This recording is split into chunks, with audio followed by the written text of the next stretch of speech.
వేణుగోపాల్ రెడ్డి గారు భారతీయ జనతా పార్టీ నాయకులు, వరంగల్ వాసి, ఈ దేవాదుల ఈ కింద మిగతాలంతా మీకు తెలుసు. సురేందర్ రెడ్డి, మా గిరివర్ధన్, మిగతాలంతా కూడా మీకు తెలుసు. ఇక్కడ నేను మొట్టమొదటిగా ఈ అంశాన్ని ఎత్తినాడు నా మీద రకరకాల మాటలు మాట్లాడినరు.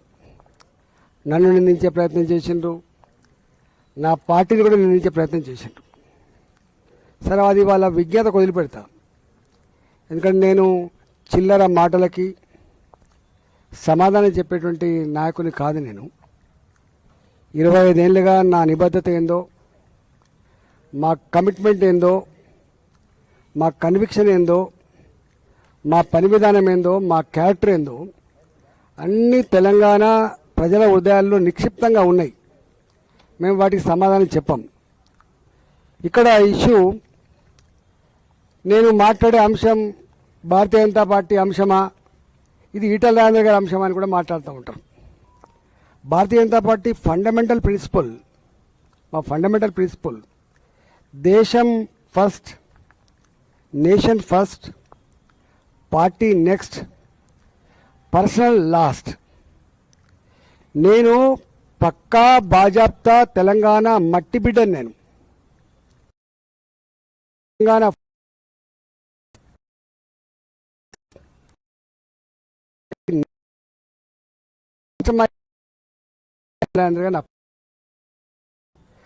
ద మోస్ట్ ఇంపార్టెంట్ థింగ్ ఏంటంటే, మరొకసారి గుర్తు చేసే అంశం ఏంటంటే, నాలాంటి వాడిని ఈ స్థాయికి ఎదగడానికి, ఇంత స్థాయికి ఎదగడానికి, ప్రజలలో ఇంత గౌరవం గుర్తింపు పొందడానికి కారణకుని నేను తెలంగాణ ఉద్యమ బిడ్డను.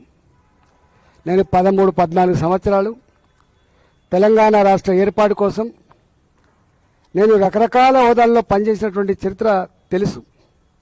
అన్నిటికంటే ముఖ్యంగా తెలంగాణ రాష్ట్ర ఏర్పాటు బిల్లు అసెంబ్లీలో ప్రవేశపెట్టిన నాడు నేను ఆ బిల్లును మద్దతు ఇవ్వమని చెప్పి 1 గంట 2 గంటల పాటు సమైక్య శాసనసభలో అందరినీ కన్విన్స్ చేసినటువంటి వ్యక్తిని నేను ఆ పాత్రలో ఉన్నవాడిని. నేను ఇవాళ రాజకీయాలు ఉంటాయి, రాజకీయాలు ఉండవని నేను, కానీ రాజకీయాల ముసుగులో ప్రజల జీవితాలతో చెలగాటమాడే ప్రయత్నం ఎవడు చేసినా, ఏ పార్టీ చేసినా నాలాంటి వాడిని స్పెక్టేటర్గా ఉండడానికి లేను. నేను నాలాంటి వాడిని అర్థం చేయించే ప్రయత్నం చేస్తా, అవగాహన చేసే ప్రయత్నం చేస్తా, లేని పక్షంలో చీల్చి చెండాడే ప్రయత్నం కూడా చేస్తాం. మేము ఎవరి మెప్పు కోసమో, ఎవరి స్క్రిప్ట్ రాసిస్తేనో, ఎవడు పలికిస్తేనో పలికేటోళ్ళం కాదు.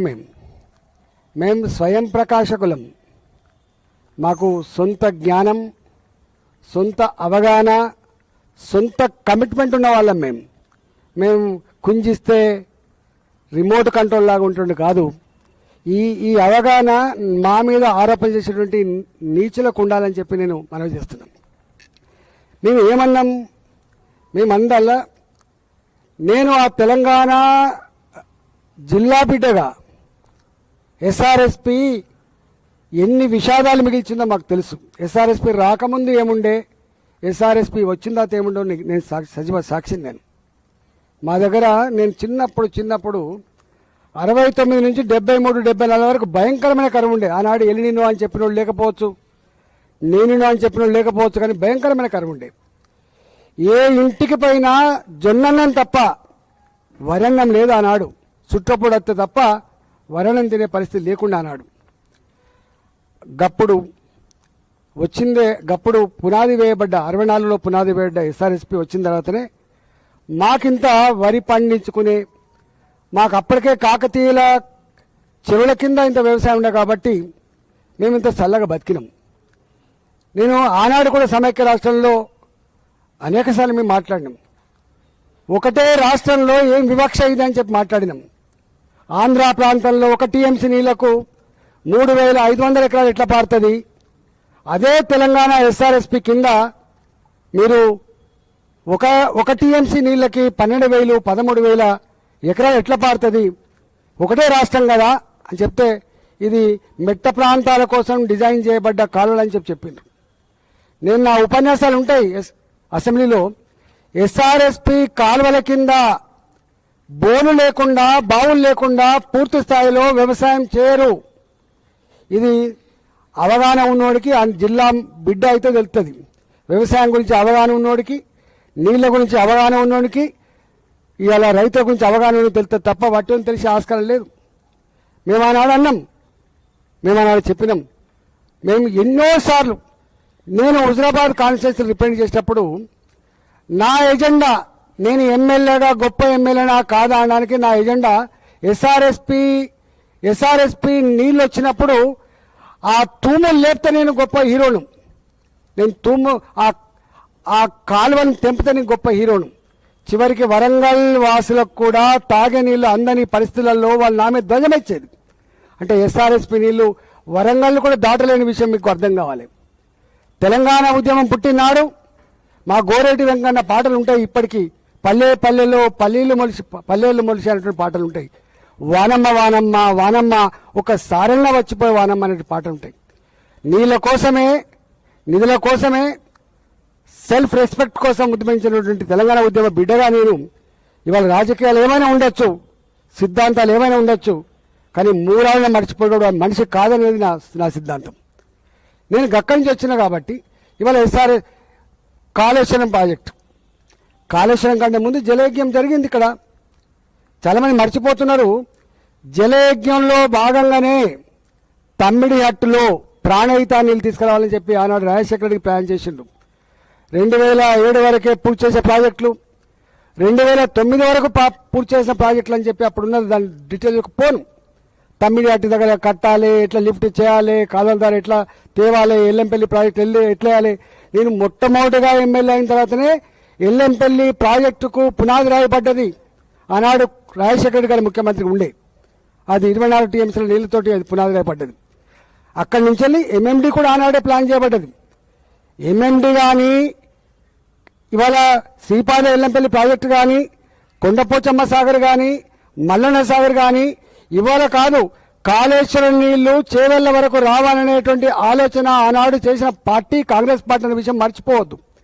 కానీ తెలంగాణ వచ్చిన తర్వాత తెలంగాణ దుఃఖం తెలిసినటువంటి వాళ్ళుగా ఇవాళ గట్ల కాదు, కట్టేదేదో మంచి కట్టుకోవాలి, కడుపు నుండి నీళ్ళు తెచ్చుకోవాలనేటువంటి కాన్సెప్ట్ తోటి నీళ్లు ఉన్నే ప్రాణహితలు కాబట్టి ఆ నీళ్ళని మనం గొప్పగా వాడుకోవాలంటే అప్పుడు మేడిగడ్డ లక్ష్మీ బరాజ్ కట్టుకొని అక్కడి నుంచి వెళ్ళి అన్నారంకి ఎత్తిపోసుకొని అక్కడి నుంచి వెళ్ళి సుందిలకు ఎత్తిపోసుకొని ఇవాళ దీని కెపాసిటీ 16 టీఎంసీలు, అన్నారం కెపాసిటీ 8 టీఎంసీలు, ఇవాళ సుందిల కెపాసిటీ 8 టీఎంసీలు తీసుకుపోయి ఎల్లంపల్లి వేసుకుంటే ఎల్లంపల్లి నుంచి వెళ్ళి మాకు 29 టీఎంసీల నీళ్లు మాకు మినిమానేరు కెపాసిటీ. ఇవాళ రైల్వే జంక్షన్ కాజీపేట ఎట్లా అంటారో ఇవాళ ఉత్తర తెలంగాణకు అడ్డా, నీళ్ళ యొక్క అడ్డా మిడిమానేరు.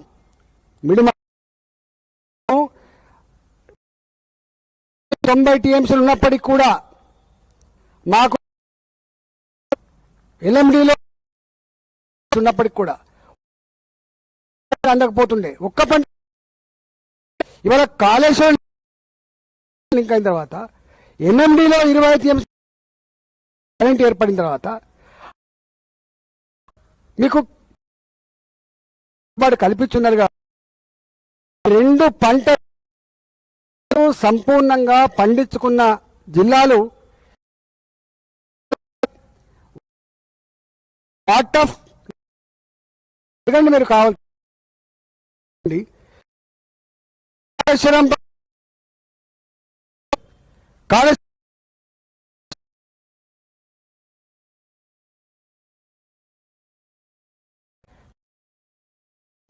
మీ ఇవాళ తెలంగాణ అని చెప్పినాం కదా, బతికే బండబారిపోయిన తెలంగాణ చెప్పుకున్నాం కదా, గా అడిగింది చేసుకున్నాం.